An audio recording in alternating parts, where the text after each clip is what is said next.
আমি সজীব ওয়াজেদ জয় বলছি। বাংলাদেশে এখন একটি বিশৃঙ্খল পরিস্থিতি চলছে। সারা দেশে আমাদের ভাঙচুর হচ্ছে, লুটপাট হচ্ছে, আমাদের শহরের বাইরে আমাদের নেতাকর্মী, আমাদের আওয়ামী লীগের নেতাকর্মীদের উপর হামলা চলছে, অনেকে হত্যা করা হয়েছে। এই পরিস্থিতিতে আমি বলতে চাই, আওয়ামী লীগ হচ্ছে বাংলাদেশের সবথেকে পুরাতন গণতান্ত্রিক এবং সবথেকে বড় দল। আওয়ামী লীগ কিন্তু মরে যায়নি। আওয়ামী লীগ এই দেশকে, বাংলাদেশকে স্বাধীন করেছে। আওয়ামী লীগকে শেষ করা সম্ভব না। আমরা বলেছিলাম যে আমার পরিবার আর রাজনীতি করবে না, তবে আমাদের নেতাকর্মীর উপর যেভাবে হামলা হচ্ছে, এই পরিস্থিতিতে আমরা হাল ছেড়ে দিতে পারি না। বাংলাদেশে যদি গণতন্ত্র, নতুন বাংলাদেশ গড়ে তুলতে হয়, আওয়ামী লীগ ছাড়া সম্ভব না। আওয়ামী লীগ হচ্ছে সব থেকে বড় দল।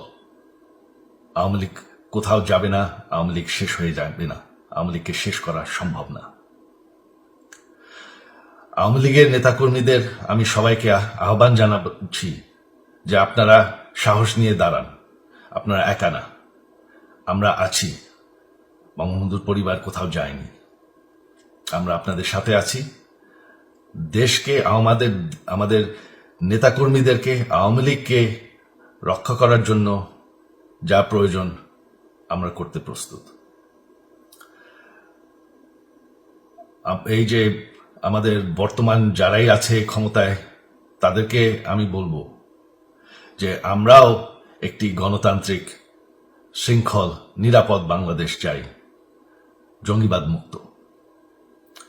তার জন্য আমরা সবার সাথে আলোচনা করতে প্রস্তুত, শুধুমাত্র তারা যদি জঙ্গিবাদ এবং ভায়োলেন্স বাদ দেয়। শেখ হাসিনা মরে যাননি, আমরা কোথাও যাইনি। বাংলাদেশ আওয়ামী লীগ ছাড়া গণতন্ত্র, নির্বাচন সম্ভব না। এই বলে আমি আমার কথা শেষ করছি। জয় বাংলা।